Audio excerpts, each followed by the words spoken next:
Hey, what's up everybody? Rob Sower here with Sower Real Estate, Keller Williams Realty in Boise. Just another monthly market video. Sorry, I've actually missed my, my weekly updates that I was trying to do. 4th of July and a bunch of other stuff just didn't quite happen. So, I'll get back onto those coming up here this next week, but this will be the monthly take on things, and I'm going to set this down here real quick. And I apologize, I've got my new office here that I'm setting up, and it's kind of echoey because I don't have all of my stuff on the walls, so it's just hard surfaces everywhere. So I hope you're not picking up too much of a reverb. Let's get this. That's kind of cutting off my head a little bit there. That's better. Okay, so I'm going to kind of go through what's been going on in the market recently. As you can imagine, things are, quote, crazy, and I kind of am getting a little tired of using that term, and yet it's a pretty good term because things are crazy. I'm not going to give any take on what's going on in the world outside of real estate because there's plenty of people you can listen to for that sort of thing. I'm approaching this strictly from the real estate standpoint. And with that, make sure you take a look at this chart down below in the newsletter. I think it's really interesting to see some of the numbers, and a couple of them stand out pretty strong to me. And let me just go down through the list, and then I'll kind of say what you probably already kind of are thinking.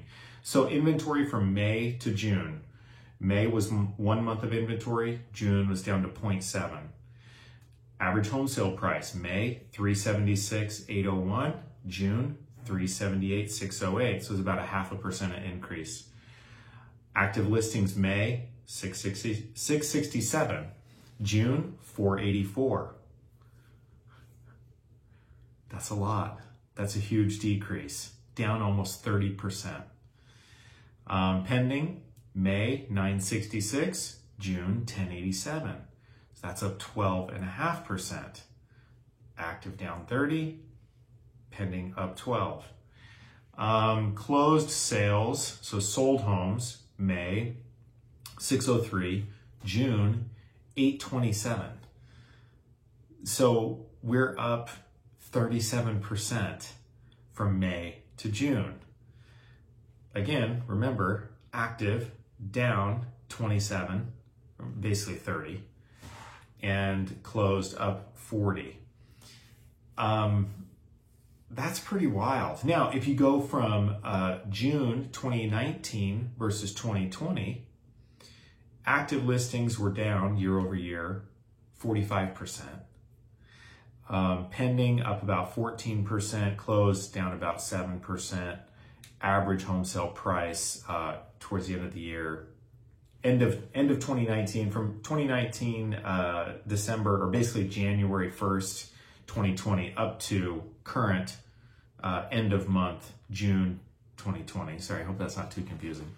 Kind of all over the place. We're only up about 4.5%. Still decent. But yeah, that's your big kind of takeaway here is you're down active listings almost 30%, and you're up 40% on your sold listings. So that's a big swing going, one direction to the other. And so what does that all mean? Well, market's crazy.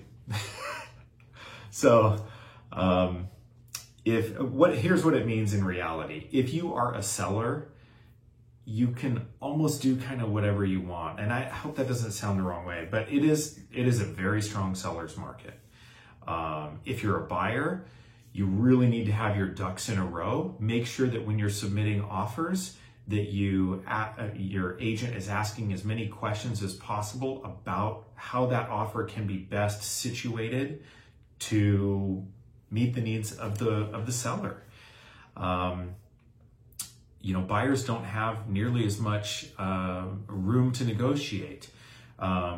There's several things that we're doing to help our buyers win, and there's several things that we're looking at when we have listings that we see successful agents on the buyer's end doing, and we're kind of incorporating those, watching how our clients respond to those things. So like I had a conversation earlier today with somebody, and we were just talking about the market and everything else. And one of the things I mentioned was, you know, if someone ever asked, hey, is this a good time to buy or sell? There's really, without knowing your specific situation, there's no way to really answer that. And in the same fashion, if you don't know what the seller, if you're a buyer and you don't know what the seller is looking to accomplish, your chances of success are much lower too.